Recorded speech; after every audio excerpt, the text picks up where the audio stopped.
Bom dia, pessoal.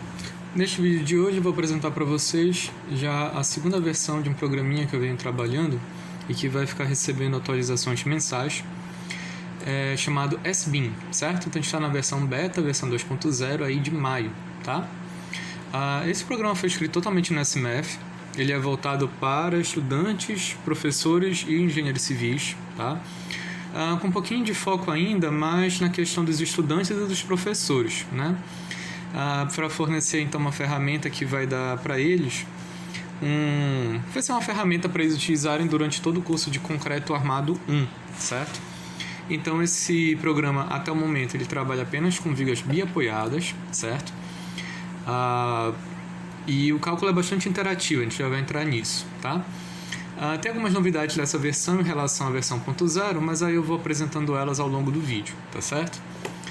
Então, a gente começa aqui na primeira aba, dando alguns dados iniciais. Como eu já falei para vocês, é só uma viga biapoiada de concreto armado.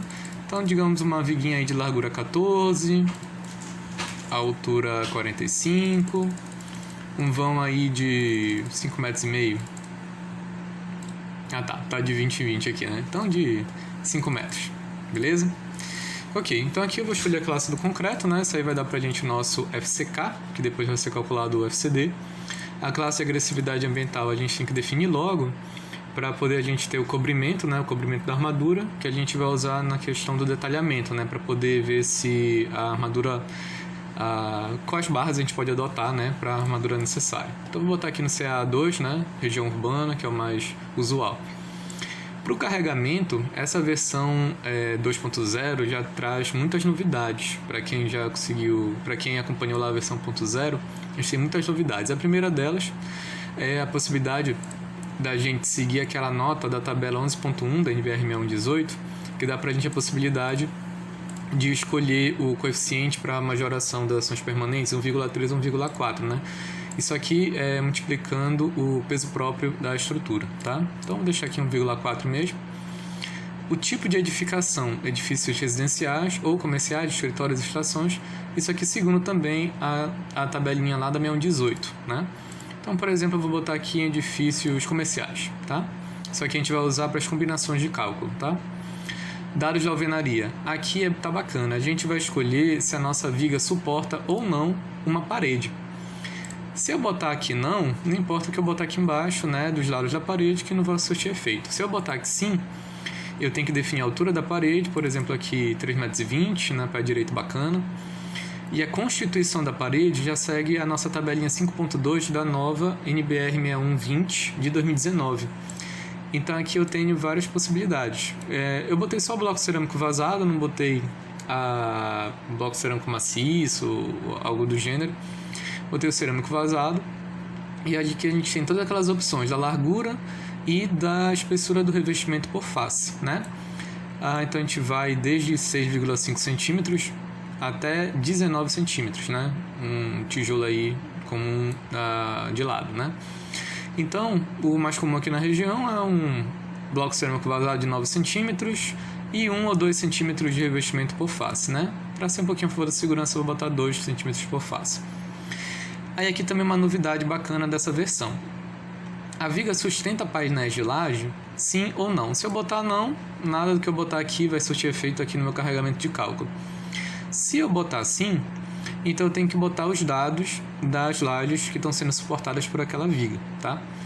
Como é que eu faço isso? Tá de um jeito um pouquinho simplificado, onde se eu coloco que a minha laje é maciça, 1/4 de todo o carregamento daquela laje é distribuído para aquela minha viga, então 1/4, né? Se eu coloco que ela é treliçada unidimensional, metade do carregamento vai para aquela minha viga, tá? Ainda não botei aqui treliçada bidimensional, então a gente tem por enquanto a maciça e a treliçada unidimensional, beleza? Essas considerações de 1/4 e metade do carregamento estão aqui na notinha 3 aqui embaixo, tá certo? Por isso que tem aqui essa notinha 3, tá? Da mesma forma que a gente tem a notinha 1 aqui em cima, notinha 2 aqui, indicando de qual NBR se extraiu aquela tabela, ou aquela informação, beleza? Então, como é que funciona? Digamos que eu tenho uma viga lá de 5 metros, né? E que ela apoie uma laje que é 5 por 6, certo? 5 metros por 6. Então, uma laje de 5 metros por 6 tem uma área total de 30 metros quadrados. Então, eu vou colocar aqui 30, beleza? Digamos, então, agora que a minha laje, que a minha viga apoie duas lajes de 5 por 6 metros. Ao invés de 30, eu vou botar aqui 60, tá? Aí eu acho que vai ficar um pouquinho alto, então eu vou deixar aqui no 30, só tá apoiando aí uma laje treliçada unidimensional, me certificar que está o sim aqui marcadinho, beleza? Na definição das lajes, isso aqui também ficou bacana, isso aqui é para a gente calcular o peso próprio, né? Então a gente tem aqui enchimento de EPS, ou lá para baixo tem um enchimento cerâmico, os tamanhos usuais de TR, né, de trilho, do 8 até o 25, e de cobrimento de capa de concreto a gente tem as opções de 4 e 5 centímetros, tá? Isso aqui, todas essas tabelas eu posso editar a pedido do freguês, né? Então, se eu receber um feedback de vocês que, João, coloca aí pra gente cobrimento de 6 ou de 7, ou de capa, ou uma capa pra gente botar manualmente aqui por fora, aí dá pra fazer isso também, tudo bem? Então, digamos aqui um revestimento cerâmico, um TR12, capa de 4, beleza? Aí aqui a gente tem um tipo de revestimento, onde tem um 2zinho indicando NBR 6120, né? Então a gente tem revestimentos de pisos residenciais, industrial, impermeabilização e por aí vai. Eu vou botar aqui um revestimento de piso comercial de 5 centímetros, beleza? Uso da edificação. Esse uso da edificação e o local, ambos são partes da tabela 6.1 da 6120, certo? Então, como é que ocorre? Se eu mudo esse valor aqui, eu vou ter opções diferentes aqui embaixo. E isso vai dar para a gente o carregamento acidental proveniente desse local e desse uso que é feito daquela laje, né? Desse compartimento, né? Então, por exemplo, se eu botar edifício residencial, eu tenho aqui dormitório, sala, cozinha, academia, por aí vai. Se eu botar escolas, aí aqui já muda minhas opções. Eu tenho auditórios, corredor, sala de aula, café, restaurante, laboratório, por aí vai. Se eu botar loja, centros comerciais, aí aqui eu tenho até praça de alimentação, cinema e por aí vai. Tá certo? Isso aqui é uma parte dessa tabela 6.1 que tem na 6120 e eu posso acrescentar coisas aqui conforme vocês me peçam, beleza? E não ficar acanhados em pedir as coisas, tá? Isso aqui esse programa, por enquanto, ele está totalmente gratuito e eu quero deixar ele gratuito ainda por um bom tempo. E quanto mais interessante ele ficar, quanto mais útil na vida profissional ou do estudante aí, mais feliz eu fico. Então, vamos colocar aqui, eu estou com edifício comercial, né? Então, vou botar uma escola, uma sala de aula. Pronto. Então, vocês podem ver que conforme eu vou alterando qualquer um desses dados, o nosso carregamento de cálculo vai sendo calculado e vai sendo automaticamente atualizado, beleza? Então, eu estou com carregamento de cálculo aqui, FD, né, já de cálculo, 32, né, kilonewtons por metro, beleza? Com o meu carregamento certinho, eu vou seguir aqui para o dimensionamento à flexão, próxima aba, beleza? Então, aqui, logo de cara, eu tenho que dar uns dados para eu saber quais barras eu vou poder dispor em quantas camadas, né, na seção transversal. Então aqui eu vou botar dimensionamento máximo, dimensão máxima do agregado graúdo, brita 0. Diâmetro da armadura transversal vou botar de 5 milímetros, beleza? Então isso vai dar pra gente um espaçamento horizontal mínimo de 20 milímetros, né, o espaçamento na horizontal entre barras, o espaçamento vertical mínimo de 20 milímetros também, né? E eu tenho momento solicitante de cálculo, né? Então tem 2 pontos. O solicitante de cálculo, que eu calculei com aquele FD anterior, é maior que o mínimo. E ele é igual a 100. Olha, deu um valor bacana. Deu 100 kN. E então a gente vai usar esse valor para seguir aqui na conta, beleza? Se tivesse dado menor, o próprio programa ia identificar isso e ia mandar a gente usar o mínimo e ia informar o valor do mínimo. Como aqui no caso a gente não vai usar ele para conta, então eu optei por não mostrar diretamente o valor do mínimo, tá certo? Então vamos lá, a gente está com um momento positivo, né? Então para a minha armadura superior, eu a princípio vou deixar aqui o diâmetro de 5, porque é só armadura de distribuição, né? Beleza. Contudo, bem aqui embaixo em resultados, eu estou tendo um alerta aqui de armadura dupla, ou seja, a minha seção de viga não tem altura útil suficiente para eu vencer ela em armadura simples. Então eu vou precisar de aumentar essa área de aço aqui da armadura superior. Logo embaixo eu já tenho dizendo que meu problema por enquanto, o meu problema aqui é na armadura de compressão. Esse sinalzinho aqui, né, tá indicando pra gente que a armadura de compressão é menor que a necessária, que vale 0,83 centímetros, né? Com 2 barras de 8, eu consigo suprir essa necessidade, né, de armadura necessária de compressão, né? Cada barra de 8 me dá meio centímetro quadrado, então eu vou ter 1 centímetro quadrado total. E dispostos em uma única camada, umzinho C, de 2 barras de 8 milímetros. Quantidade 2, beleza. Aqui eu posso diminuir, né? Eu estou com muita barra na armadura inferior, eu estou com 4 barras de 20. Vamos ver se com 2 eu tenho o suficiente. Com 2 eu não tenho o suficiente, né? Então, para não botar, eu preciso de 6, ou melhor, isso aqui está certo? AS 6,30, não. O AS mínimo é 6,8. Com 2 barras de 20 eu só tenho 6,30, então por isso que ele está em vermelho, ainda não deu. Então eu vou optar, ao invés de botar 3 de 20, eu vou botar 4 de 16. Pronto, com 4 de 16 eu tenho 8 centímetros ao quadrado, dispostos em uma camada eu tenho 2 barras de 16, na segunda camada eu tenho também 2 barras de 16, e pronto, o meu resistente é maior que o solicitante. O solicitante é 100, eu tenho 108, morreu. A minha taxa de armadura também é sempre medida aqui, né? Então, se a minha taxa de armadura estiver muito alta, ele vai dar um erro aqui indicando que está acima dos 4%, né? Isso aí é tudo normativo, né? E se tiver muito baixa, aí nem consigo deixar tão baixo assim, né? Beleza, tudo bem. Então, vamos voltar aqui, 2 de 8, 4 de 16, beleza, então tá tudo certinho. Quando eu tenho mais de uma camada, a minha altura útil ela é automaticamente corrigida, tá? E uma das limitações do programa até então é que eu só posso usar com segurança, né, até 2 camadas, tá? Se eu for botar, por exemplo, aqui 6 barras, ele não vai indicar para mim uma terceira camada, tá? Uma das limitações do programa até agora, na próxima edição isso aqui já vai ser superado, tá? Então, trabalhem até 2 camadas. Meu dimensionamento está certinho, vou seguir aqui para a verificação dos estados de limite de serviço, né? Então, primeiro o LSDEF, né, de deformação excessiva. E vai ser indicado para mim aqui a combinação quase permanente de serviço, FD,CQP. Esse vírgula CQP eu gosto de botar, que é para indicar que é combinação quase permanente, tá? Então eu vou ter aqui, claro, um solicitante, né, um carregamento solicitante menor do que o de cálculo, né, que de cálculo tem todas aquelas ponderações de 1,4, por aí vai. Aqui eu vou ter um carregamento menor. Só quando eu entro aqui no LSDEF é que eu vou escolher a natureza do agregado graúdo. Eu podia ter deixado isso lá no começo do programa, mas eu opto por deixar aqui, porque é aqui que a gente vai sentir realmente a influência desse fator, né? Então, aqui para nossa região, a gente usa geralmente seixo rolado.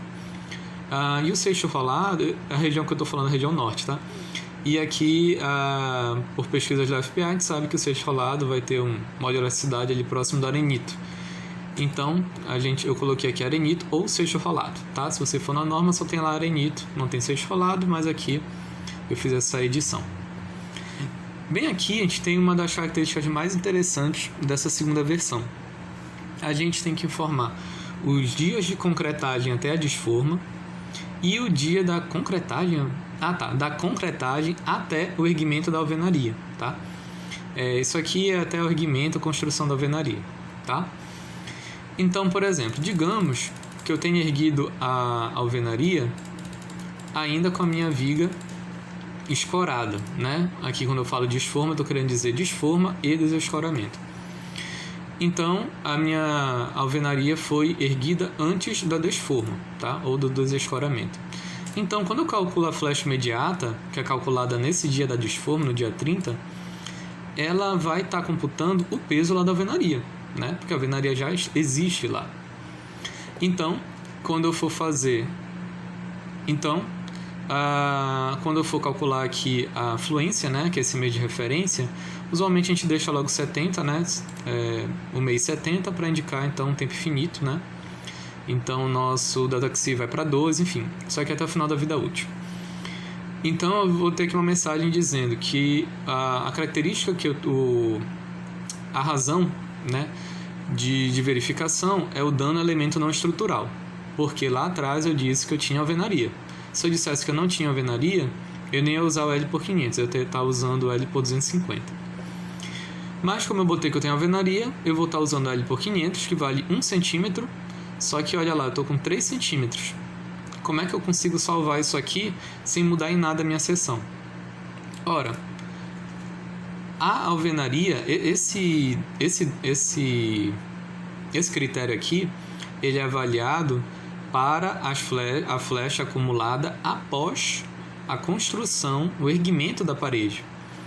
Então, se eu botar isso aqui, se eu adiar em um dia o erguimento da minha alvenaria, eu desescorei minha viga com 30 e eu quero erguer a alvenaria no 31º dia, já muda bastante a situação. Por quê? A minha viga vai deformar 1,37 centímetros da desforma à alvenaria, certo?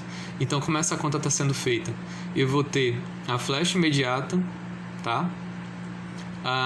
De 1,358 centímetros, mais um dia de fluência, tá certo? Então, eu vou ter 1,37 centímetros. E da alvenaria até o meio de referência, eu só vou ter 0,91, beleza? Vejam que o valor total da deformação não mudou. Antes eu tinha 3 centímetros redondinho, agora eu estou tendo praticamente isso, né? Então, o valor total da flecha não muda, tá? O que vai mudar é a divisão desse valor total, tá certo? Na verdade vai até mudar um pouquinho, né? Tudo bem, vai mudar aqui um pouquinho sim, por causa dos coeficientes que eu vou estar multiplicando, né, na flecha imediata, só desse cara e só desse cara aqui, beleza. Então, isso mostra o fator muito benéfico que tem de eu erguer a alvenaria após o desescoramento da minha viga, né? E quanto mais eu andar aqui, eu vou construir só depois de 15 dias, menor vai ser essa flecha que eu vou ter que comparar com o limite normativo, certo? Então fica mais fácil de passar, certo? Então é muito comum a gente fazer essa conta aqui, considerando o peso da alvenaria desde o começo, e sair mexendo na viga, quando na verdade, se a gente tivesse atrasado um pouquinho a construção da alvenaria, a gente poderia ter passado com aquela viga ali com folga, tá certo? Então aqui por LSW, né? O LSW é a verificação da abertura máxima de fissuras, vai usar a combinação frequente de serviço, né? O FD-CF, tá? Que é um pouquinho diferente da FD-CQP, é um pouquinho maior, tá certo? Então eu vou ter aqui uma abertura limite de 0,3 milímetros, que é função lá atrás da minha classe de agressividade ambiental, tá? E aqui eu fiz a seguinte divisão. A gente tem duas fórmulas na norma para fazer essa continha do LSW. Uma delas eu chamei de W1, que é essa formulazinha aqui, que só tem como variáveis, né? O diâmetro da barra que a gente está avaliando, tal, a tensão na armadura para aquele combinamento, para aquela combinação, tá? E já a W2, ela é um pouco mais sofisticada e ela introduz esse coeficiente ρRI, que não é a coisa mais fácil do mundo de implementar, garanto para vocês, que dá resultados menos conservadores, né? Mas mais próximos do real, tá? Só que a norma também fala pra gente que a gente tem que pegar o menor dos dois valores, né? Então, como é que tá aqui? Se o meu W1 não passar, eu calculo o W2. Se ele passar, eu já nem calculo o W2, beleza? No caso aqui, deu os dois resultados, ok, tá bom? Vamos mudar um pouquinho a armadura, só para a gente ver um pouco mais essa aplicação aqui. Eu vou voltar do dimensionamento à flexão, e eu vou botar aqui, digamos... vai dar problema, né? Eu vou botar aqui 6 barras de 10, talvez passe, não passa. Ficar para uma outra uma outra oportunidade aqui de eu demonstrar o que acontece quando a gente está com a armadura dupla, tá? Mas está tudo explicadinho aqui. Esta verificação é realizada apenas para as barras tracionadas da camada mais próxima à face mais tracionada, ou seja, a primeira camada de armadura tracionada, né? Por quê? Primeiro porque lá a gente vai ter maior tensão da armadura, né? E a aproximação que a gente está fazendo para esse Sigma SI, que é seguindo uma aproximação que o Schuster faz no livro dele, né? Que é aquele livrinho amarelo e preto, o cálculo e detalhamento de estruturas usuais de concreto armado. É uma aproximação muito razoável, né, conservadora, e ela vai ser mais próxima das armaduras mais tracionadas, certo? Então por isso que eu estou fazendo só da armadura mais tracionada, beleza? Ok, então os resultados aqui ok, aqui flash ok. Vamos para o dimensionamento ao cortante, que também foi introduzido aqui na segunda versão do programa. Aqui nós temos a definição do aço da armadura transversal, CA50, CA60, a disposição transversal, se é estribo simples ou duplo, e se eu uso aquela redução do cortante próximo aos apoios, né? Então posso optar aqui sim ou não. Isso vai modificar aqui o esforço cortante de cálculo que eu vou usar no dimensionamento, que eu vou botar assim, tá? E aqui a gente vai ter o seguinte: o espaçamento máximo calculado, baseado nessa disposição. Lembrando que o diâmetro dos estribos foram setados, né? Foram definidos lá em dados em carregamento. Lá em dimensionamento à flexão, bem aqui atrás. Por quê?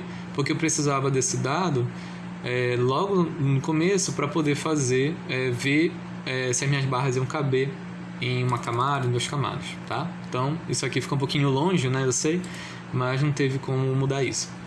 Então lá estou usando o estribo de 5 mm CA50, beleza? Então o espaçamento máximo calculado para essa disposição seria aqui 11 cm, tá? O ângulo de inclinação das bielas no modelo 2, né, eu tenho modelo 1 e modelo 2. No modelo 1 eu tenho fixo 45 graus, tá aqui as verificações.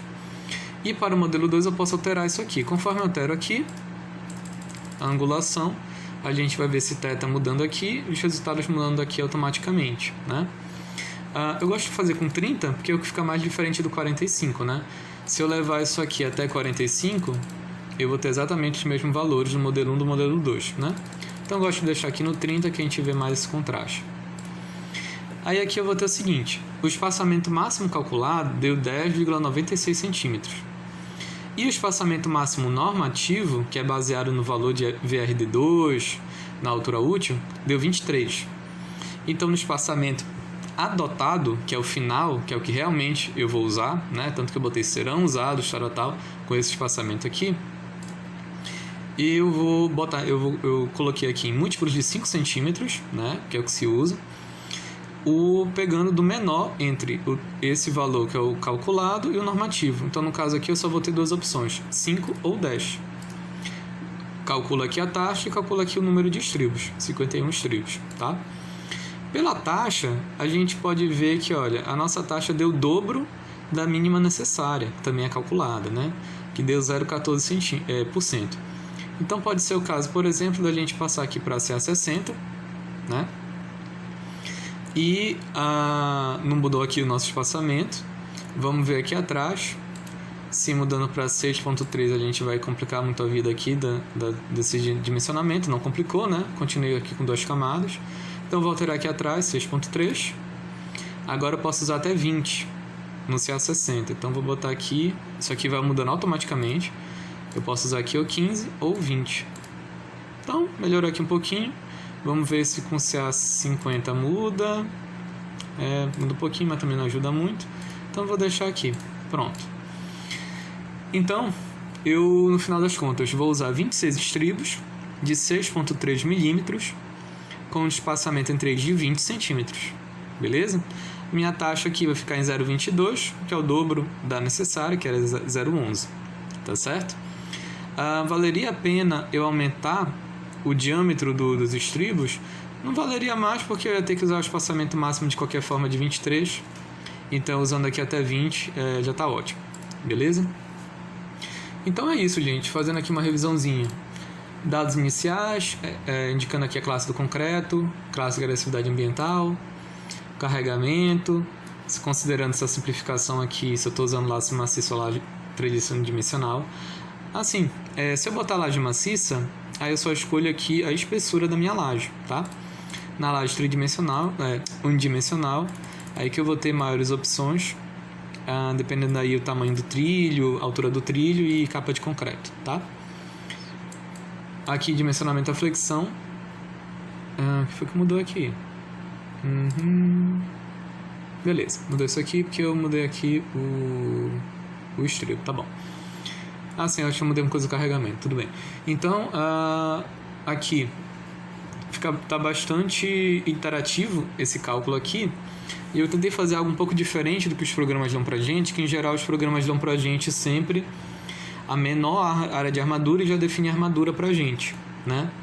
Sem informar pra gente se a gente está em armadura simples, em armadura dupla, se a gente precisa de mais aço na armadura superior, se é na armadura inferior. Então eu quis fazer de um jeito que a gente tivesse mais controle sobre o que a gente está fazendo e realmente a viga, o produto final, né? A seção ficasse dimensionada com o que a gente quer, não com o que o programa manda a gente utilizar, tá certo? Próxima versão vai sair algum momento em junho, dependendo do quanto de coisa eu conseguir acrescentar nela. Então, só fazendo dando um preview aí para vocês, né?